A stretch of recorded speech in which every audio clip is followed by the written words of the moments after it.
Okay, everybody, welcome back to my channel. This is Stasia Bliss, where we talk about Kundalini and life force management. I am at the Energy Conference in Sandy, Utah.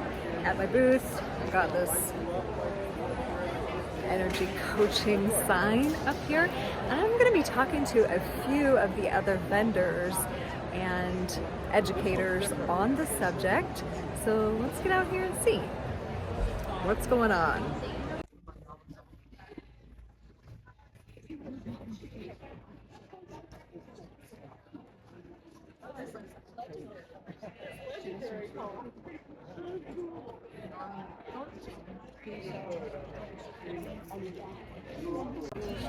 Okay, everybody. Hey, I'm here at the Energy Conference with Thornton. Thornton. Dr. Yes. Streeter. Thornton Streeter. Dr. Streeter. He talked about Kundalini. I wanted to have him on. Yeah. And here he is. You gave some really cool perspectives on the whole process of awakening. I loved how you were talking about the lower three chakras being kind of like a tripod grounding. For space, yeah. Talk Should I about do that? a 3-minute Could version? you do a little version? Okay, so my talk was, Kundalini, a kind of practical journey, wasn't it? So I wanted to explain the significance of two things. One, really the biofield, and the other are the chakras, which are sort of anatomical features of the biofield. So in terms of biofields themselves, that is, the emanations of the plasma of the human body. We call bioplasma. So we have solid, liquid, gaseous waste, and then we also have etheric waste, and we emanate that out of these special points, acupuncture points, which are evolved to handle that fiery, ionized plasma. It's not taught in schools, and it's been undermined in research and science because it was difficult to measure in the 19th and 20th century, so they just decided it didn't exist, which is rather unfortunate. But obviously now with the Industrial Revolution and technology, we've got more and more sensitive equipment that could suddenly measure these things. So it's suddenly like, whoom, reality and technology meet again. So in a wonderful opportunity. So talking about the chakras, we begin to understand, what makes a human being. Because in Grey's Anatomy, we see all these fabulous images of bodies and body parts. And so we end up thinking we're kind of mechanical, biological, mechanical. Yeah, a sort of chemistry experiment of some kind. Whereas because this etheric plasma aspect of us is not well understood and has only really recently been able to be measured, there's been this gap. So I think it's very important for the lay individual to have a quick lesson in what they've missed out on, so they can fully integrate themselves and their understanding of wellness and prevention of disease, because the chakras are the front line. They speak to what the body is protecting itself from, what it's healing from, all these wonderful aspects. And so we really need to understand what the chakras are. And as you said, it's a kind of tripod. Dimension has, space has 3 dimensions. And the lower 3 chakras are the kind of lenses, sort of gyroscopic lenses, a bit like a spaceship that needs to keep straight. It fires these plasma jets, to keep straight. Same way we do that, to keep still. As I said, we're standing on a ball that's spinning at 1,000 miles an hour. And so in order to feel still, our chakras have evolved to kind of maintain this huge drag. And yet all our cells just operate within this. And of course, this planet is spinning at 1,000 miles an hour, but we're also, as a solar system, charging towards the constellation of Hercules at, dare I say, God knows what speed. So there's a lot of movement, and yet we feel still. And so our lower 3 chakras are highly responsible for firing these plasma jets to maintain this pitch and yaw of the toroidal biofield body. Like we're a top. Remember the little wooden tops as a kid that set spinning for 70 years or 70? And when it wobbles, that's disease. So what we're doing as healers is inducing the top to get spinning back on its axis. of that. That's what we're doing. Yeah. Yeah? That's right. On every level. So the toroidal nature of the biofield can be assessed through the chakras and through what we call the assemblage point. If someone's toroid is tipping forward, that induces a kind of depressive psychology. If it's tipping up, more a sort of psychotic. So it's very important for us to be level so that our mental state can be level. Yes. But unfortunately, we're in the dark age of medicine, so psychologists use biochemistry to find solutions to something that is not even a biochemical process. So it's ridiculous. Modern medicine is a sham on that basis. It's truly archaic. Yeah, so the lower three chakras are maintaining us in dimensionality and space. And very excitingly, the heart chakra locks us into time. Time is a wave. It's not a clock, not a mechanical clock. Our heart is a clock. It beats with time. And it importantly beats with each individual's time. You know? So someone's in a real rush, they'll have a faster heartbeat. But someone who's really centered and balanced will have the same heartbeat that a human had 2,000-3,000 years ago, which is 60 beats a minute. So modern age has made us all rush about. So we've got these four chakras, the lower four chakras, we call them the base, the navel, the solar plexus, the heart chakra. You know, the heart chakra can very easily go out of kilter. It can go off green and be green with envy. So instead of having this beautiful openness to, oh wow, Dave, I love your new car. I'm so happy for you. It's, oh Dave, I love your new car, but I want it. Right. And so you suddenly put out these tentacles into Dave.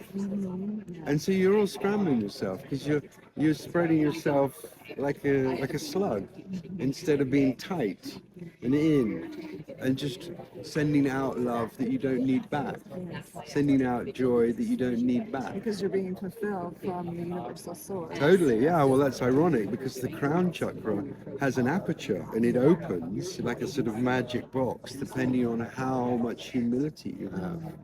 Humility is, you know, the 7 deadly sins. We speak to a Christian perspective of the aberration and harmonization and mastery of the chakras.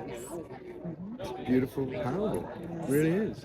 So we can have anger, we can have sloth, we can have lust, we can have pride, which are all the aberrations of the chakras.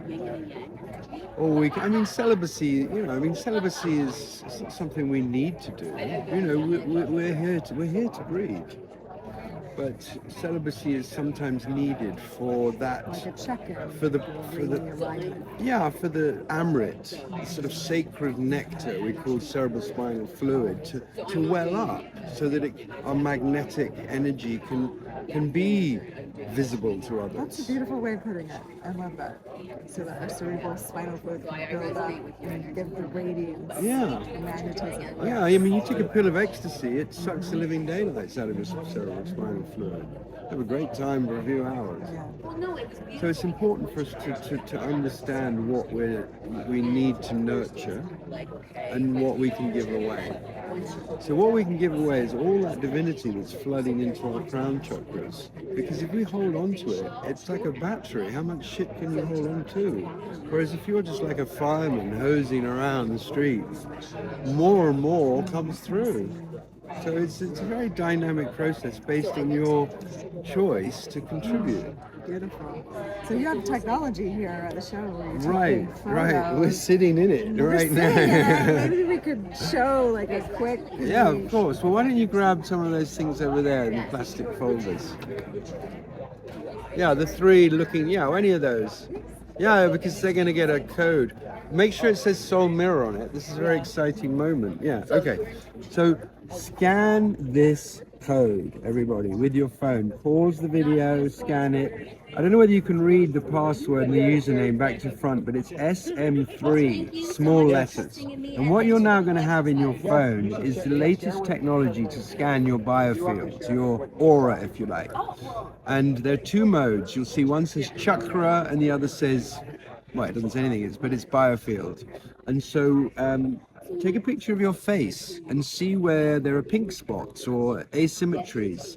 And that's where you need to start focusing your intent. And that's what you're designed to do. Not loiter with intent, but focus your intent. Beautiful. Yeah. Thank you so much.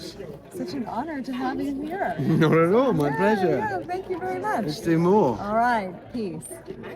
Okay, I'm here with Lisa Nemzo. We're at the Energy Conference. She's the chair of, how do you say it, the National Alliance of Energy Practitioners, for one And thing. schools and And programs. schools and programs. Yep. And we're talking about the bioenergy field language, yeah? Yeah, the language of the electromagnetic field and how to understand it. So when you're walking into a room, no matter if it's a conference or it's a classroom, we're always reading each other's energy, whether we know it or not. And so I'm going to just impart a couple of things that you can do right now while you're sitting there watching this. So if you want to, you can close your eyes and take a breath in and out of your nose. And then you can also take another breath in your nose and out your mouth. A couple of those. And you're opening up the pelvic floor and the feet and the legs and then the belly. And then you're going to open up to breathing in the mouth and out of the mouth. And that's your fire breath for your solar plexus for action and motivation. And then a couple of those. And this is very compact. We usually do a lot longer. And then we do the last breath, which is breathing in the mouth and out the nose, which opens up the heart for compassion and the throat for expression. Now you can feel that. Third eye for focus and clarity, and then the top of the head for connection to the divine spirit and to God. And once you have calibrated your nervous system, then you can stay inside and start to feel your own biorhythm. Your body naturally is moving internally to that rhythm. It's like a fingerprint. And so why don't you take your hands and start moving to that rhythm. Some people's will be very languid and mercurial and slow, and some people's will be more like fire and be going up and down and sparkling. And some people's will be a little bit less movement, which is more earthen. Beautiful. And you just Can start. you guys feel that? Just feel your own rhythm, your own pulse. Beautiful. And then if you want to, you can stand up and you can get your whole body into that movement. You're watching this right now. Stand up, feel your biofield, move your energy. This is beautiful. And I'm doing my own movement here, you know, and so as you're moving your body, understand that that's how you are centered. When you meet somebody that's got different energy, you still hold on to your own, but then you can interact. This is nonverbal. You're doing this all the time. But sometimes you don't. Sometimes you don't mesh, and right? you sort of morph into somebody else's energy, and that's not what you're supposed to be doing. You're supposed to be holding on to your own. But then you have this, and you're connected, and you're attuned for a wonderful day.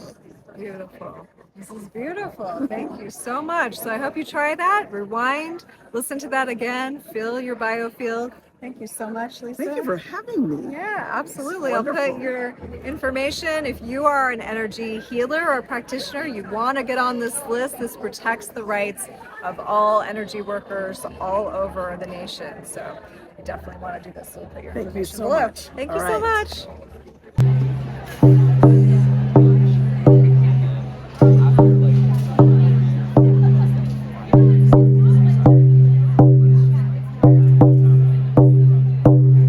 Okay, that's what we got for you from the Energy Conference in Salt Lake City. We'll see you again soon. Thanks for joining the channel.